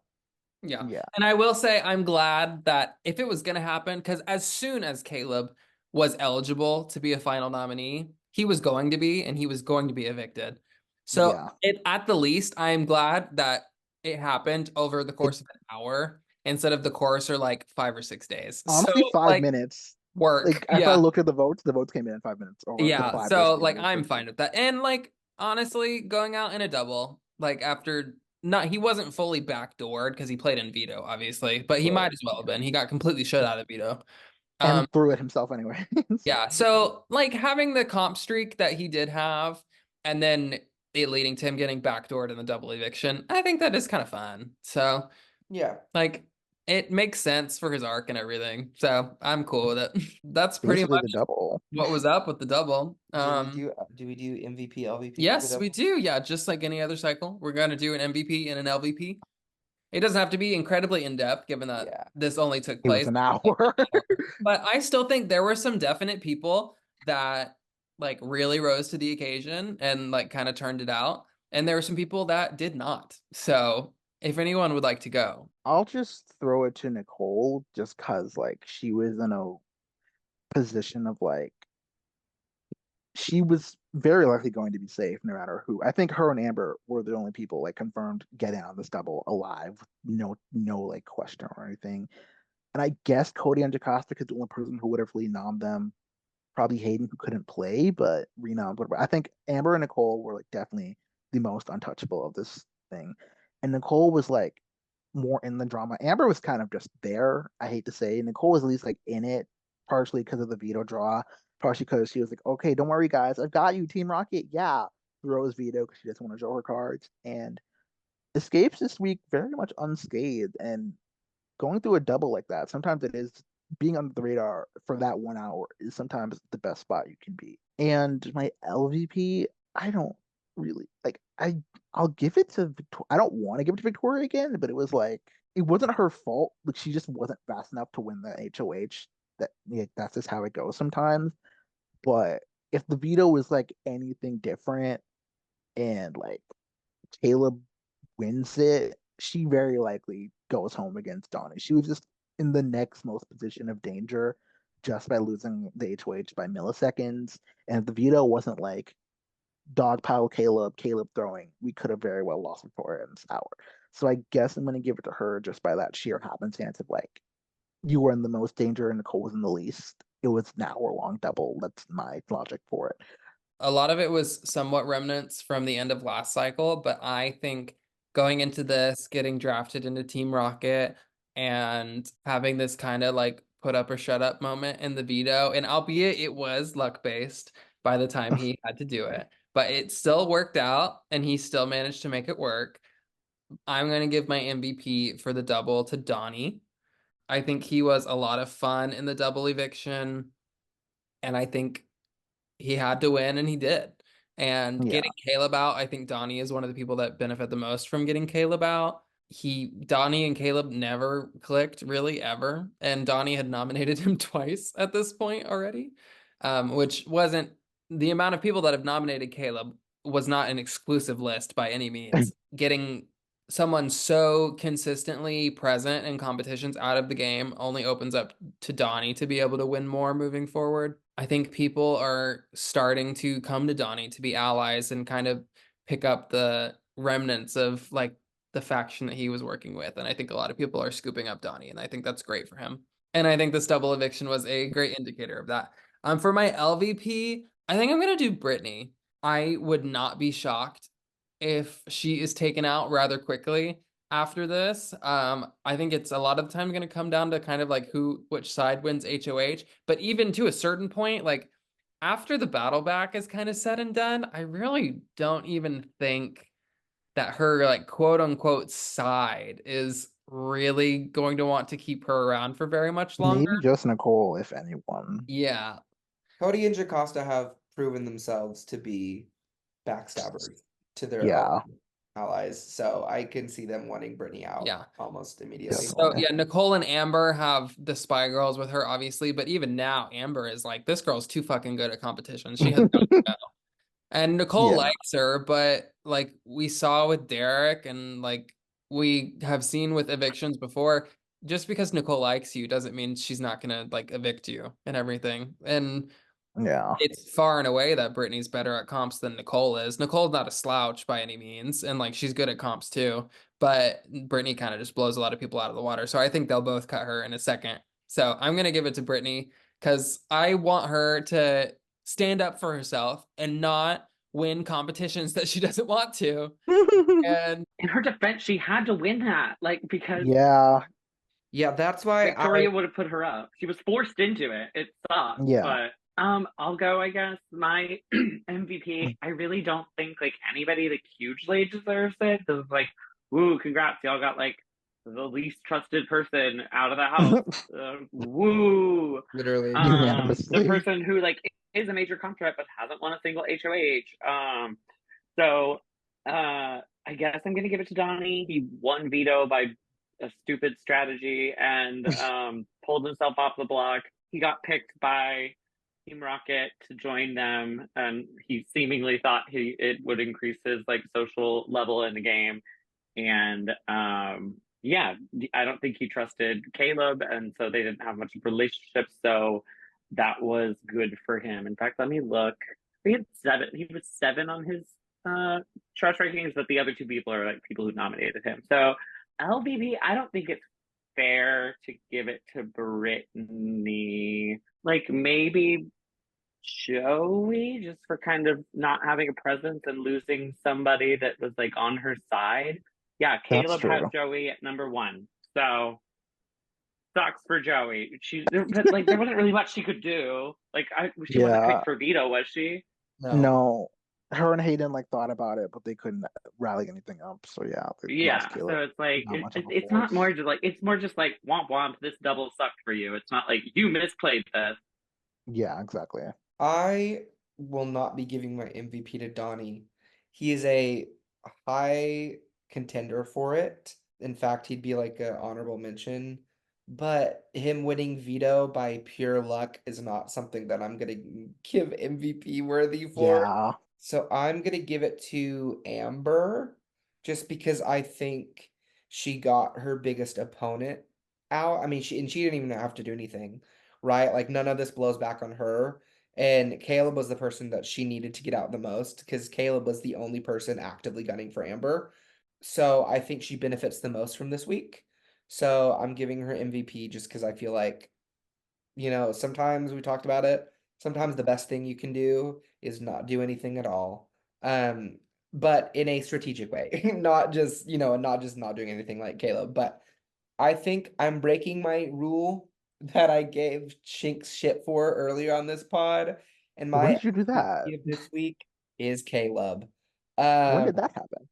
Because I just cannot fathom winning 6 competitions in a row and then showing up in a double eviction when you haven't spoken to anybody in almost 48 hours and then being picked for veto and intentionally throwing it.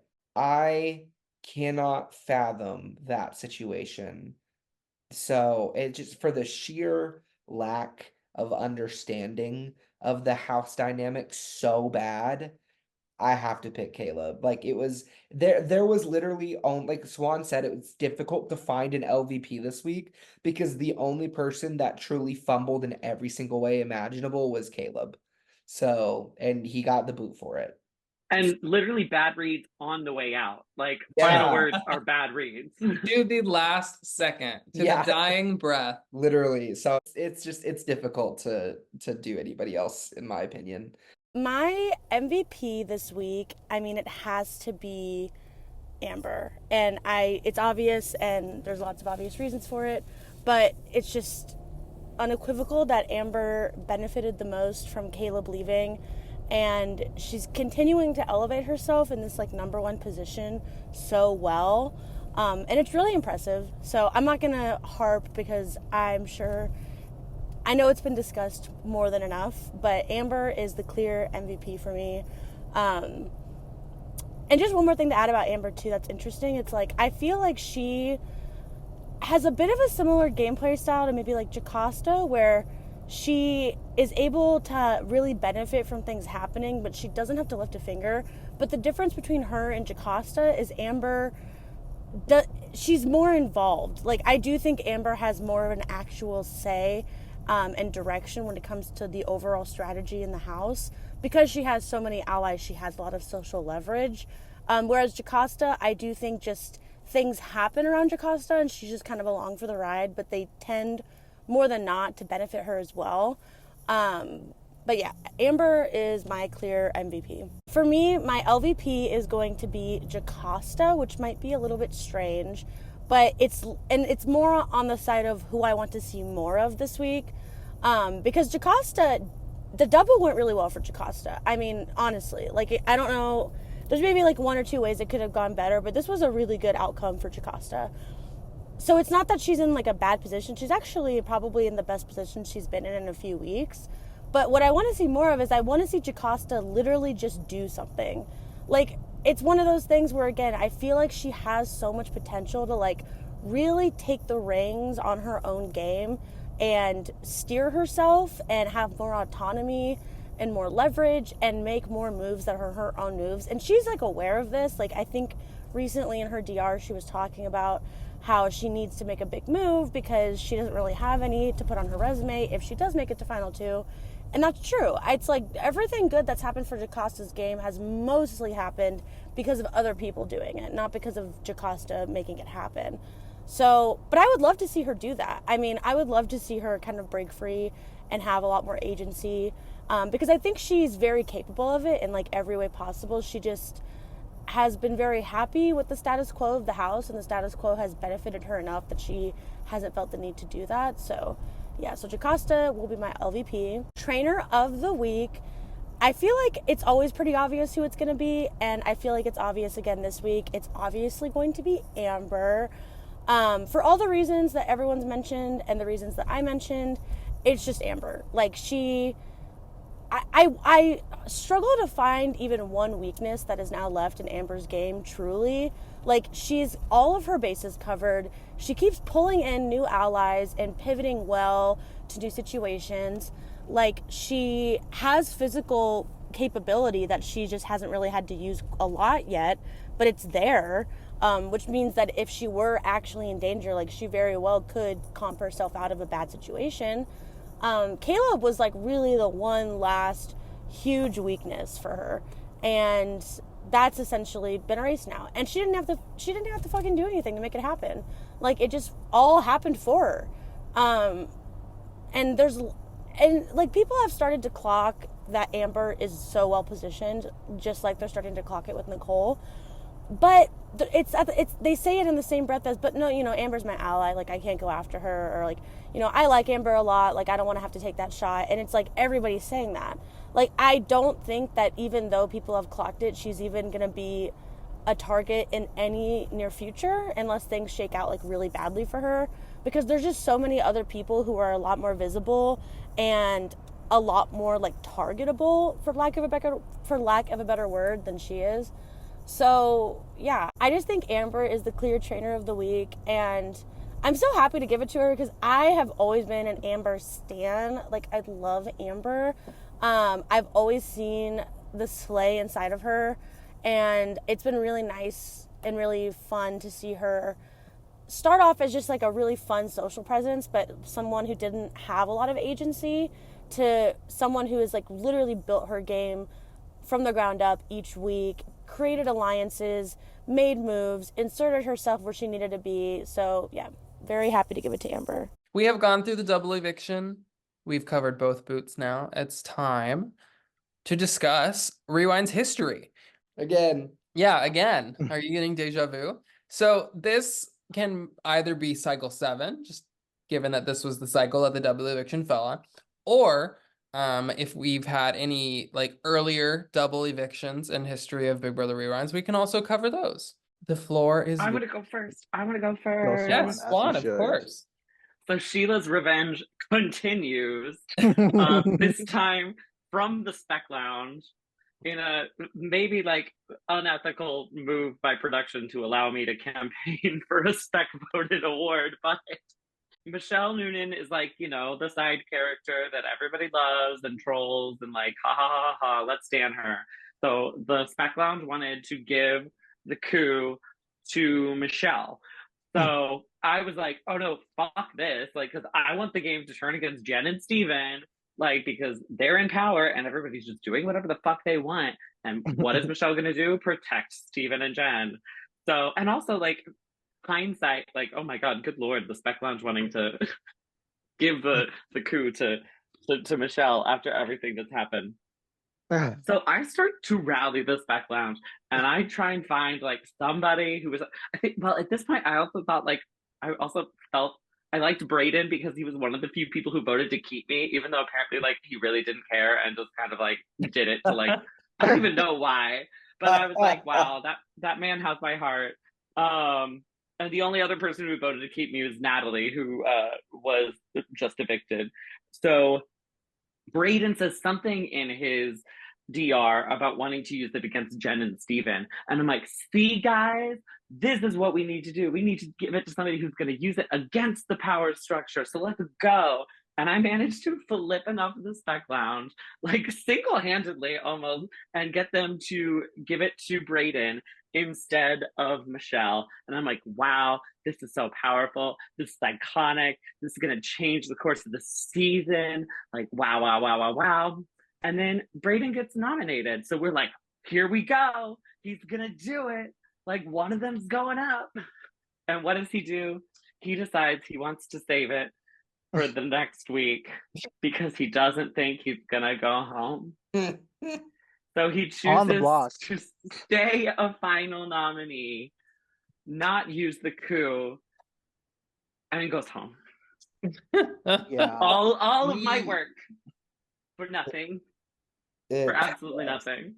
The game-breaking advantages in BBR have like all been erased by the sheer stupidity of the cast. Laura, literally every time, wasting these powers, and I think it's just divine intervention. Those twists kind of suck in real life, and so they're getting nerfed to begin with. So that's my moment. Yes, fucking the coup de coup. Ruining my spectacular move, which I think got like voted like most iconic moment of the season or something like that, or like best move or something. It was very funny. It was rather iconic, yes. Yeah. So that's mine. Yeah. Period. This is not a great one, but I do think it needs to be talked about. BB Rewinds 14. This is the cycle that our beloved Janelle / Jeevan ends up going home. After Janelle basically has the votes to stay. Oh, and then there's a production situation. Let's set the stage really quickly. Yeah. Because this is now the second week. Because we kind of didn't touch on it because of the whole not recording thing. So Frank fucked up the 8th vote last week because he wanted to keep April, but didn't tell anyone. He was throwing hinky votes, and then the vote comes out. It's like, oh fuck, we could have kept April. Yeah. And that just already was like, host like, Frank, what the fuck are you doing? But then eventually, as Danielle Hazel, this is the start of Hazel's terrible HOH reigns. Yeah. As always. And so eventually she forces Jeevan to be a pawn, She has JoJo up on the block next to Jimin and is purged to get rid of him. But then Frank, at this point, has to quit. But yeah, so since he left during the voting period and he like didn't vote before quitting at that point, he stated he wanted to quit before voting. So he was like, okay, we're not going to let you vote if you're going to leave. And it just ruined everything because Shane had still yet to vote at that point. And the deadline struck. So Shane is in sequester because he can't vote. He doesn't know what's happening. He missed the deadline. And then Frank leaving changes the number of votes. It went from 6 votes to 5 because it became final 8 in an instant. And Danielle would never put up Janelle in a final 8 scenario where she can't break the tie. The votes were there for Janelle to stay. And in fact, Janelle actually basically had the votes to stay. But then Frank ends up leaving in the middle of the vote. And then Shane like gets a strike and gets sequestered. And so then there's this whole ethical situation of like, do we just cancel this eviction because like all this stuff happened? There was an uprising in the spec lounge. They let the vote go through regardless. So the dynamics changed and everything slips out from under her and Janelle gets sent home because all of the previous situation ended up changing. And now it's finally it was a mess. It was a mess. Yeah. And it's the beloved streak of everyone wanted Janelle to win BB Rewinds 14. Everyone wanted Janelle. It was Jeevan's time. And it was Jeevan's time. Jeevan was playing so well the entire game. I don't know how he ended up on the block. Hazel pawned him against his will. From his own ally. She was like, you'll stay, I don't care, you're going up. And it was like there was quite literally nothing that Jeevan/Janelle could have done to prevent what happened from happening, which is also what sucked about it. Like Janelle was in a perfect place. Janelle was like perfectly set up. She was friends everywhere. She was playing such a good game. It was a rough one, but it was a huge cycle 7 of BB Rewind's history. So it did need to be brought up, unfortunately. My 2 favorite moments, the best for last. In BB13, Chelsea and Joshua go on yet another unprecedented comp streak, with Chelsea winning 3 HOHs in a row. Because you win HOH, you can't play. You win, can't play, you win again. And in one of those weeks where she couldn't play, Joshua won. So she just had a fuck ton of safety for the first portion of the game. A huge reason why she's on the DVD cover despite leaving early is because the pre-jury was basically a Chelsea's show. Yeah. And yeah, her and Joshua had the first 3 HOHs. And then the weeks that they didn't, another vet won. And eventually it came down to like, there's the battle back. No one wants to put either in the battle back because then they're probably just going to come back and have a vengeance. Finally, the battle back truce is over because Dominic is back. The veteran alliance is no more. And the vets finally lose because Shelly is the first newbie to clutch up an HOH. Thirds up Joshua and Josie on the block finally. And the duos are not linked anymore. It's a solo game, so only one of them gets to be safe. Chelsea wins the veto, and Joshua is out the door. And lastly, I will add to that. Go for it. Quickly, though. Go for it. Shelly won that HOH and on accident, right? Obliterated her game. Oh yeah, Shelly. We talk about Brittany not eating to an HOH. Shelly did not eat. Shelly was in the perfect position and then obliterated her game with 1 HOH that she should not have won, that she could keep from winning because it was a spam comp. Like she literally didn't have to do anything. It was wild behavior to watch. I loved it. I had a great time. But I still tease Alex about that. And because Chelsea and Joshua really trusted her too. She was exactly the wrong person to take them out. Yeah, it was wild. But that is strange though. I didn't even realize that the vets won the very first 6 HOHs. They won every single jury HOH. It was and then they all got evicted in a row, except for yeah, because it was 9, 8, 7, 6 vets now. Oh, I know. I took that one by one. lastly, BB15. This moment was weird for me. I was heavily involved in it because we're another double because this is where the format happens. Double from 11, yada yada yada. So I'm in a similar spot to Brittany. I don't need to be HOH, but my side needs to be HOH, and they're all sucking ass at the competition, and I'm like, I guess I have to do this because I've been wishy-washy, I've been fickle. I have to like if I throw this, they're gonna hate me. So I was like, okay, I gotta put up or shut up. When the HOH, it was a trivia question about past double evictions. And of course I win on the question that involves the double eviction I left in because fitting. I win HOH. I wanted to backdoor Aaron. I didn't want to put her up outright. So if the backdoor failed, I had that like out. But then they were like, just put her up, just put her up, just do it. And I was like, but I was like, I just have to listen to them at this point because I'm like, this is my side. I've been called out for being in the I have to stamp this. So I do that. We get the veto of my fucking nightmares after this. I thought that competition was banned.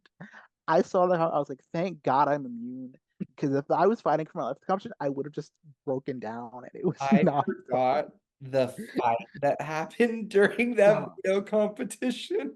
Then it But was so good. crazy. But brilliant. Because everyone like at that point I wanted to throw veto. I just wanted to have no parts in it. Wait, what was the veto? Was it a It punishment? was fucking It was who can you beat? It was the So you same have to, veto. like, It was the same veto from the that second I was double evicted eviction in. Where Shakes went home. of Big Brother 6. And It's it took basically a like throwing competition. it took like 2 hours when we did it Hours. in Big Brother 6. And the only reason that we did it again for this was because we wanted to do references to like previous seasons on it. And we will never be doing it torture ever It was again. so You bad. wanted to torture me. That's what fucking happened. And you so yeah, a fight because I wanted to just throw it, but I couldn't because it was like, well, I had to throw it, but it was like you have to throw public. I can't just like not answer. I have to like openly throw too tiny. I can't just like not participate. And it was like, well, fucking great at this point. Like I was indebted to Hazel because she saved me. She gave up a veto ticket to save me. So okay, I have to do whatever Hazel needs me to do. Allie's like, throw it to me. I'm like, I can't. I'm sorry. And then Aqua's on the block. He's throwing to Allie. Blaze is throwing to Allie, and they're like, I'm like, what are y'all doing? Bandana, you're gonna go home if she comes off the block. I don't know if that's true or not. From my knowledge, that's what I thought was gonna happen. And so I'm like, what are you doing? And then I'm like, okay, then Aaron and Tiny start fighting because of course they do. Then Sombra's like, who's gonna go up if they? I'm like, you will, Sombra. If she uses the because I promised Zelda, and I didn't want to know. I would have not rated Sombra if that happened. I told Blaze I was lying. I was not lying, and I was like, yeah, just why are you guys throwing to her? It's against your specific best interest to give to like, throw for yourself. And yeah, it was a huge fight, messy week, hurt my game a lot. And then Aaron goes home, and that's our second juror before the battle back. And I wanted to crawl into a hole after that because then next week is going to be another Sombra asked fucking you mess. who you would put up in case of a Yeah. read-off, and you said you. Yeah, I was like, Public. like I In a public chat. It was great because the comp kind Yeah. of went into the background and everyone was just fighting with each other in the comp Yeah. channel. And then it would be like Tiny Kong and Aaron just yelling like fuck you at each other. And then it would be like, okay, Aaron, do you want to do crossword or solve for X? And we just let it happen. Yeah. I mean, Normally, if something like that's going on, we're like, "Hey guys, let's no, it was grab the great. channel." It was a Like, nightmare to when they're live like, through. "Let's I'm not glad grab you had your the fucking channel. thoughts. Let's not speak during it, whatever." But then at that point, we were like, "Yes, It was yes." so entertaining. It was. Actually, I think I did lie to Blaze. I wasn't gonna put him up. I would have put either way. I was lying in some way, shape, or form. Either way, I was like, yeah, Yeah, whatever. that's got to be my favorite double, probably that I've witnessed. I'm glad you enjoyed it. I was Yeah. shitting It was bricks. really entertaining. It was really good. I can't have a double without being my fucking life in this goddamn series. It's okay. You were HOH at least. It's true. So yeah, we have covered not one but 2 cycles. We have given you all of the details for the final 11 and final 10 of the game. So we are done here. Thank you all so much for listening. Bye We'll see you all bye. again for next cycle. Cycle 8 is upon us. We are fresh into the jury phase and the game is a-going. So we'll see you then. Bye, everybody. Bye. Bye.